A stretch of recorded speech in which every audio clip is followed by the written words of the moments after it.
Avtoritar rejimlər hakimiyyətdə 10, 20, hətta 30 ilə kimi qala bilirlər. Bəs onlar bu qədər hakimiyyətdə qala bilirlərsə, əslində seçki onların nələrinə lazımdır? Tarixdə elə diktatorlar olub ki, onlar hakimiyyətlərinin hərisi nəticəsində bir növ başlarını itiriblər. Məsələn, Uqandanın ən zalım diktatoru Idi Amin deyirdi ki, bu ölkədə seçkilərə ehtiyac yoxdur. Mən Allah tərəfindən seçilmişəm.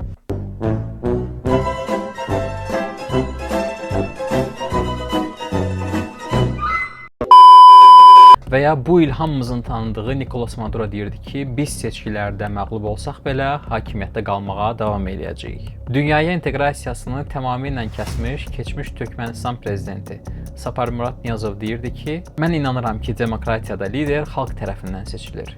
Mənim кейzimdə isə mən xalqam. Bu nə deməkdir? Yəni özün-özünü seçmisən. Bu gülməli ritorikaların siyasətini mən həqiqətən uzada bilərəm, amma yaxşısı odur ki, gəlin videoya başlayaq.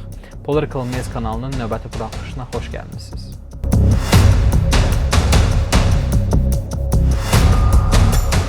Qoyulan sual çox bəllidir. Avtoritar rejimlərdə hökumətlər niyə seçkilərdə iştirak edirlər? Əslində ilk baxışda bu çox məntiqsiz səslənir.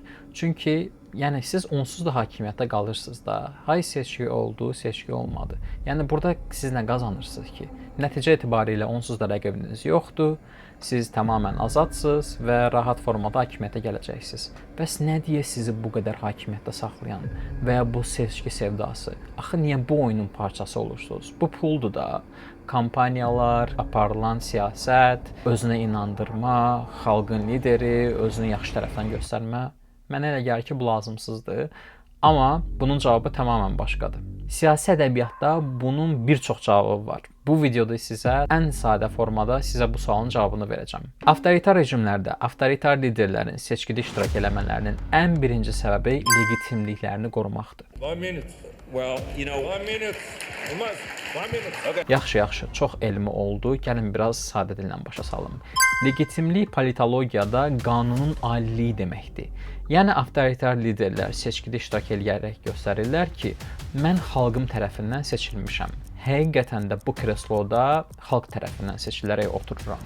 Bunu həm beynəlxalq təşkilatlara, həm də ki, xalqlarına göstərməyə bir növ məcburdular. Əgər seçkilər bu rejim tərəfindən baş tutmasa, xalq deyəcək ki, ay qardaş, sən burada nə oturmusan, sən seçki ilə gəlməmisən. Ya da başqa sözlə desəm, beynəlxalq təşkilatların təzyiqindən qaçmaq üçün, məsələn, ATƏT, Avropa Şurası, Avropa Birliyi və yaxud da qeyri-hökumət təşkilatları ən bariz nümunəsi Freedom House bura daxildir ki, bir çox təzyiqlə üzləşə bilərlər. Yəni onlar deyirlər ki, yaxşısı mən seçkini keçirim, mən legitimliyimi bir növ bərpa eləyim və ya yenidən gücləndirim, qoy növbəti 4-5 il rahat burada oturum. Nə şiş yansın, nə də kabab yansın. Məntiq bundan ibarətdir. Bilirəm, əslində çox məntiqsiz səslənir. İş orasındadır ki, müxalifət partiyaları da bu oyunun bir növ qurbanı olurlar. Nəysə, bu da başqa bir qara hekayədir. Bu barədə bu videoda danışmayacağam. Bu arada sizə elə gəlməsin ki, avtoritar liderlər sırf demokratiyanı təşviq eləmək üçün seçkilərdə iştirak edirlər. Yəni onların marağı deyil ki, seçkili demokratiya, xalq səs verməsi, sandıqlara getmə, hamısı bir ssenaridir. Sadəcə onlar qanuni və ali formada hakimiyyətə qalmalıdırlar. Ona görə də onlar seçkilərə gedirlər. İlk başlarda mən bunu siyasi ədəbiyyatda oxuyanda havalanmışdım, hətta bir həftə özümə gələ bilmirdim. Sonradan isə mən də yavaş-yavaş alışmağa başladım.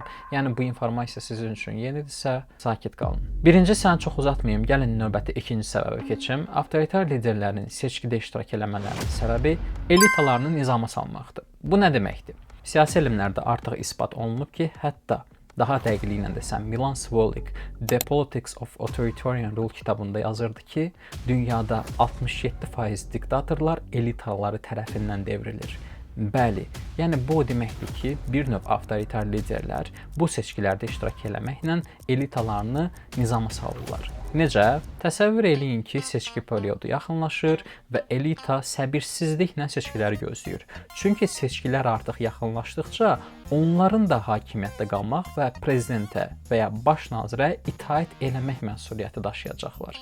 Onlar çox həyəcanlıdırlar, çox həvəslidirlər. Çünki ciblərinə qara pullar gələcək. Bəli, əslində nə qədər də qorxu səslənsə də bu acı reallıqdır. Və günlərin bir günü dövlət başçısı həmin o elit üzvünün yanına çağırır, deyir ki, sən mənə X bir məntəqədə 70% səs almalısan. Ala bilməsən, kreslona əlvida deyəcəksən. Ala bilsən, sən məndən bir yerdəsən. Bəlkə kefimə düşdü, sənə bir daxili imtiyaz da verdim. Əslində, avtoritar liderlər bu vasitə ilə öz daxili elitalarını nizama salmağa çalışırlar. Yəni bir növ başa düşmək istəyirlər ki, kim mənləndir, kim məndən deyil, kim mənim tərəfimi saxlayır. Gəlin bunun sizə ən bariz nümunəsini verim. Meksikada tam 71 il İnstitusional İnqilab Partiyası hakimiyyətdə idi və orada o qədər elita rotasiyası baş vermişdi ki, mən tarixinə baxanda bəzən şoka düşürəm. Elitanın hər bir üzvü növbəti seçkiləri gözləyirdi. Çünki onlar bilirdilər ki, onlar vəzifəyə gələcəklər. Ona görə də həmin o elita prezidentə, ölkə başçısına həmişə sadiq qalırdı. Təsəvvür edə bilirsiniz, 71 il. Və ya bənzər bir nümunə isə Hüsnü Mübarək ilə bağlıdır. O da Misirdə təxmini belə bir strategiyadan istifadə etmişdi. Yəni əgər elita sadiq qalırdısa mükafatlanırdı, sadiq qalmırdısa cəzalanırdı. Daha bir nümunə isə daha acı, daha pis və hətta sizə səmimi desəm, mənim də danışdığım zaman emosional və əsəbi olduğum bir nümunədir. Avtoritar liderlərin seçkidə iştirak eləmələrinin səbəbi müxalifəti zəiflətməkdir. Biz buna politologiyada kooptasiya deyirik. Bu nə deməkdir? Gəlin sizə belə izah edeyim. Təsəvvür eləyin ki, siz illərlə küçədə vuruşmusunuz. Ədalət üçün, azadlıq üçün, sistemin dəyişməsi üçün hər şeyinizi ortaya qoymusunuz. Hətta canınızı belə. Siz müxalifətin ən parlaq, ən qorxmaz liderisiniz. Xalq sizə inanır. Bu mücadeleden dönersem namussuzum, şerefsizim, namerdim. Rejimi isə sizdən qorxur və günlərin bir günü sizin qapınız döyülür. Amma gələn polis olmur. Nə də ki o adamın əlində qandalı yoxdur. Gələn rejimin işçisi olur və sizə çox bəsit bir təklif edir. Deyir ki, gəl belə bir şey razılaşaq səninlə. Mən sənə həbsxana yox, məsələn, bir parlamentdə yer təklif eləyirəm. Sizə böyük büdcələr, isti kabinetlər vəd edirlər. Siz də elə bilirsiniz ki, artıq sistemə daxil olmaqla bu sistemə qarşı qalib gəlmisiniz. Amma o təklifi qəbul elədinizsə, əslində elə burada uduzmusunuz. Sizin səsiniz eyni olur, amma sözləriniz artıq sizə aid olmur. Sizi qan tökmədən, səs-küy salmadan yox edirlər. Öz partiya yoldaşlarınızı, əqidənizi, ideyanızı kobud dildə də olsa bir növ satmış olursunuz. Siyasətin də ən iyrənc tərəfi budur. Biz buna siyasi elmlərdə əvvəldə dediyim kimi kooptasiya deyirik. Və ya başqa sözlə desəm, kooptasiya liderin öz rəqib və ya rəqiblərini həbs etmək əvəzinə onlara vəzifə və ya pul təklif edərək öz sisteminə daxil etməsidir. Əslində rejim sizi həbsə atmaq istəmir. Çünki siz həbsə atılsaz, xalqın qəhrəmanına çevrilə bilərsiniz. Aleksey Navalny kimi. Я вместе с вами ничего не боюсь. Так же, как и вы, мне есть что терять. И я понимаю, за что я борюсь. Я борюсь за новое будущее для своей семьи, для своих детей. И вы боретесь за это же. Так же, как и вы, я никогда не сдамся и никогда не уйду. У меня нет другой страны. Мне некуда отступать. Нет другой страны. Нет другой Москвы. Нет другой семьи. Нет другого народа, кроме вас. И мне ничего на самом деле не надо, кроме поддержки моей семьи и вашей поддержки. Мы будем выходить сюда столько раз, сколько это потребуется. Россия – это наша страна, и наша страна будет свободна. Россия будет свободна! Düzünü desəm, ağlıma bu dəqiqə bir partiyanın adı gəlir. Amma adını deməyəcəm. Yaxşı, bəs bu sistem necə işləyir? Gəlin qısa məlumat verim. Yəni əvvəllər mitinqləri ilə, xalqın yanında olan bir müxalifət partiya ilə yadda qalan o partiya artıq radikal partiyadan bir konstruktiv partiyaya çevrilir. Anla artık Sayın Erdoğan.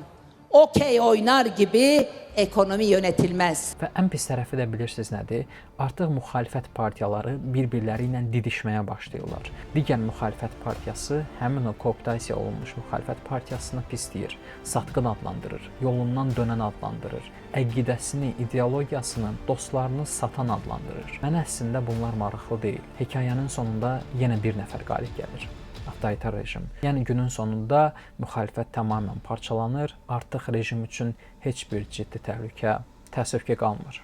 Həmin müxalifət partiyası artıq vitrin müxalifətə çevrilir. Mən bu partiyanı həm də simvolik partiya adlandırıram. Yəni sən ya var oldun, ya da yox oldun. Artıq bunun nə mənası var? Sən təəssüf ki, kooptasiya olunmusan. Xalq dili ilə, el dili ilə desək, satılmısan. Təbii ki, mən bu videonu qəmli şəkildə bağlamaq istəmərəm, amma bəzi reallıqlarla üzləşmək lazımdır. Məğlubiyyət həbs olunmaq deyil. Ən böyük məğlubiyyət həmin avtoritar liderlər uzun müddət mübarizə aparmağına baxmayaraq həmin kresloda oturmağın və sənin məğlub olmağındır. Çünki bu yolda artıq nə mübarizə qalır, nə də bir ümid qalır. Siyasi labirintində ən qaranlıq küncü elə burdadır. Ən böyük həbsxana sənin rəqibinin sənə əli ilə bağışladığı o kreslodur. O kresloya bir dəfə oturdunsa, artıq qalxa bilmirsən və bununla da artıq oyun bitir. Nə müxalifət qalır, nə də inam qalır. Bu videoda sizə avtoritar liderlərin seçkilərdə nəyə görə iştirak etdiklərinin 3 əsas səbəbini qeyd elədim. Avtoritar rejimlərdə siyasi partiyalar fikirləşirlər ki, həmin o rejimin dərmanı onlardır. Amma günün sonunda onlar da bir xəstəliyə çevrilə bilirlər. Elə bu arada yadıma V for Vendetta filmindən çox gözəl bir fraqment yadıma düşür. Beneath this mask there is more than flesh. Beneath this mask there is an idea, Mr. Creedy. And ideas are bulletproof. Amma kooptasiya siyasəti sübut edir ki, nəinki həmin o maska güllə keçirə bilər. Hətta o maskanı rejim geyinə bilər. Mən sizdən sadəcə kiçik bir xahiş eləmək istəyirəm. Bu videonu ərsəyə gətirdiyim üçün kanalıma abunə olmağı, videonu bəyənməyi və dostlarınızla paylaşmağı hamınızdan çox xahiş edirəm. Əgər bunu eləsəniz, əslində kooptasiya dediyimiz satın alma prosesinin necə də bir iyrənc siyasət olduğunu dostlarınıza başa düşəcək. Məni dinlədiyiniz üçün hamınıza çox təşəkkür edirəm. Növbəti videolarda görüşmək üzrə. Hələlik.